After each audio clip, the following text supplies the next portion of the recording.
Hello everyone, I hope you're all well. Today I'm bringing you some of my recent reads.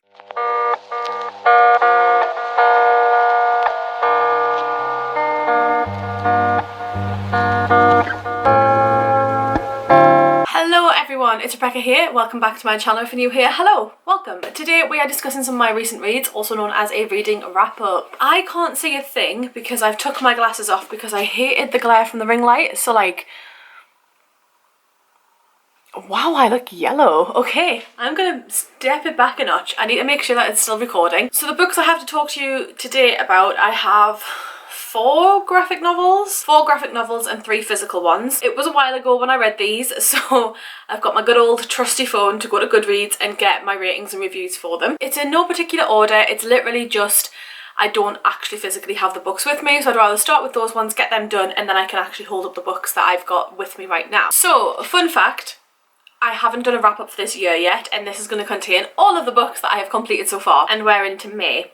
So this is how well it's going right now. But the first one I want to talk about is My Brother's Husband, and this is by Mcguire Tagami, I believe. I think I'm probably pronouncing that wrong and I do apologise if I am. So My Brother's Husband follows a young man who has a young daughter, and his brother moved to Canada for a new life from Japan so he could live and embrace himself to the full. He sadly passes away, this brother, and one day there's a knock on the door and it's his brother's husband, and he's like, I'm here to stay for a bit, and it's all very awkward at first, and the little girl really is the one who kind of brings them all together. I really loved this one. I believe I gave it 5. Yeah, I did. I gave it 5 out of 5 stars. I absolutely adored it and I cried. It really resonated with me. It was such a beautiful story, and I think I read it as part of my reading vlog with Leanne, possibly, so the Reading Like Leanne video. I cried like a baby at this story towards the end of it. There is a volume 2 and I haven't built up the courage to do that yet, but towards the end of this I cried. It was so wonderful. It was such a good story of learning to accept your family and accept them for who they are and who they deserve to be loved by. I absolutely adored it. I cried. Next up we have the Heartstopper series. So we have the first 3 volumes in Heartstopper.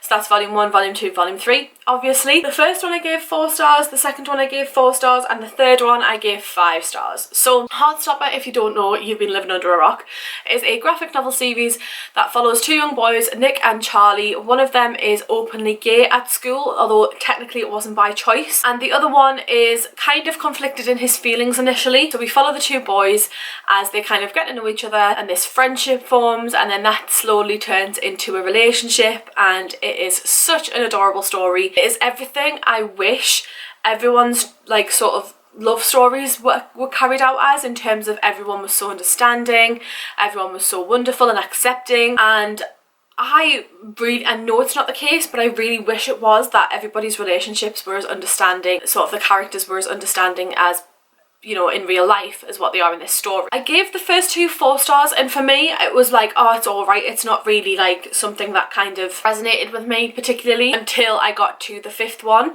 which I gave 5 stars. That third one, it involves going on a school trip, and everything that happened in that one, it felt like we connected with the characters on a new level that we hadn't done previously, which is why I gave it 5 stars. I felt like in the first 2 there was something, just a little thing lacking, or I didn't like a character development, or I didn't like a side character or something like that, and it just, for me, it kind of fell a little bit short, those first 2, but that third one just was wonderful and just so heartwarming to read. And to be honest, for all I've given them away to Chloe, I do want to go buy the 4th one, and I didn't intend to because I bought all 3 of them second hand, because I was like, oh, I'll probably not read the 4th one, and now I really want to read the 4th one. And in fact, I was that invested, I went ahead and bought Nick and Charlie. I wanted to read more, so hopefully I'll be able to read that soon. But yes, I gave the first 2 4 stars and the third one 5 stars. Okay, so onto the physical books now. The first one we have is The Family Upstairs by Lisa Jewell. I gave this one 4 out of 5 stars. So as someone who, I don't read thrillers, but I'm finding myself dipping my toe in the water a little bit more. As someone who wanted sort of an easy thriller to kind of follow that was popular, I went with this one. However, in the past when I've done that, I've hated the book, namely Gone Girl, so I was a little bit dubious going into this one, but I really enjoyed it. So it follows this family who live in this wonderful mansion when they're younger, and we follow the children, so we follow the timelines of several people in this book in the past and in the present, and also kind of in between. So we follow sort of, it's a mixed timeline, but we kind of get the past story mixed in with the current, and it's all intertwined and it's all very beautiful in terms of the writing and how it sort of interweaves with each other. The the story itself, there's bodies downstairs on the floor and there's a baby upstairs that's very, very clearly being looked after past the point of these bodies basically being there. So it's a case of who's been looking after this baby and why they haven't sort of resurfaced. And I really, really enjoyed it. I didn't see the twist coming that came like sort of 3/4 of the way through. I didn't predict the killer either. I really, really enjoyed it. It was quite quick paced considering it was set in 3 different timelines. It was very easy to pick up where you were with each character. It wasn't so difficult for them to, it wasn't a case of like dropping off and forgetting completely about them in the next chapter. It was a case of wanting to go back to that character and being like, right, okay, I know where I'm at now. I need to continue with this story. I really, really enjoyed it. I gave it 4 out of 5 stars and would highly recommend for someone who's wanting to get into thrillers. Next up we have Every Heart a Doorway by Seanan Mcguire. This one was gifted to me by the lovely Leanne from Literary Diversions. I will leave a link to her down below and anyone else I've mentioned in this video. I gave this one 3 out of 5 stars. I feel really bad because I don't 100% understand the hype, and it took me ages to read considering it was 180 pages, and I struggled for a good portion of it to kind of fully get to grips with everything. I can totally understand why people are hyped about it, but for me, I wasn't that bothered. I felt like I could take it or leave it, to be honest, let's be real. Also, if you hear chattering, it's because I've got my window open because it's quite warm today. If you hear the outside noises, that's why. But this one follows a young girl who's taken to a home for wayward children because she has gone through a door into another world and come back, and she's struggling to adapt back into regular life. So we follow this girl as she goes to this boarding school. It's advertised as a boarding school to her parents, who basically want to ship her off and have nothing to do with her. So we follow this girl as she's trying to integrate, and then something happens to her roommate, and then we realise that things aren't quite as they seem and people are trying to get through doors that they shouldn't be going through.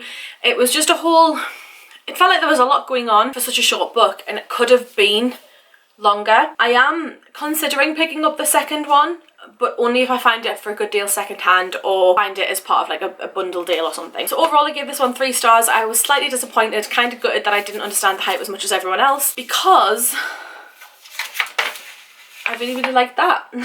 Literally, it was because the cover, I felt gutted that I didn't enjoy it. So I'm very, very sorry, Leanne, that I didn't enjoy this, but thank you so much for getting me this. I really do appreciate it. And finally, for this wrap up, we have To Kill a Kingdom by Alexandria, which was kind of gifted to me by Lauren from Lollalong or Lightning Lavender. So thank you so much, Lauren. I really do appreciate it. I gave this one 4 out of 5 stars. I loved it so, so much. This is a Little Mermaid retelling, and it follows a young girl who is initially a siren. I mean, she is a siren through the whole of the book, don't get me wrong, but initially she's a siren, and it clicked on for me that this was a Little Mermaid retelling when she turned human, and I was like, oh, okay. So we follow this girl who basically every year that for every birthday she has the heart of another soul living under her bed. She basically collects hearts, and the goal of her, sort of the next goal for her is to get a prince's heart. So she finds this prince on a ship, and she's like, I want to take his heart, but things kind of get in the way of that, to the point where her mother is the Ursula in this situation. She banishes her to live as a human for her actions as a result of whatever she's done, her actions in this book. I'm really rubbish it's summarising this, I just don't want to spoil it. It's a Little Mermaid retelling. It follows a young girl who is a siren. She gets banished to land or the sea, but she's not a siren anymore at that point, so she lives on this ship with the prince she's supposed to kill. The whole thing, and then there's an underlying plot. I really, really enjoyed it. I kind of wish it was longer, or we had a side story, sort of novella for the side characters, or even just a sequel. So Alexandria, if you're not busy, could you give me a sequel to this, please? Because I really, really loved it. Please. I gave it 4 out of 5 stars. And thank you again, Lauren. Really appreciate it. So there we have it. These are the 3 physical books along with the 3 ebooks that I'll probably not even put up there, the 4 books, graphic novels that I've read this year so far. Yes, I've only read 7 books. Yes, I'm ashamed of myself because most people read that in a day. So thank you all so much for watching. If you've read any of these, let me know in the comments down below. And while you're there, leave me your favourite emoji. I almost used emoji or something like that if you would like to stick around but not leave a comment. If you've enjoyed any of these, let me know in the comments down below, or if you didn't, let me know in the comments down below. I'll leave a link to all of them, hopefully, in the description box. In that description box, you'll find a link to my social media channels, come and say hi on other platforms, and I would love to see you there. Don't forget to click that like and subscribe button, it would really help out my channel, and thank you so much for sticking around in this very topsy-turvy time. Thanks, bye.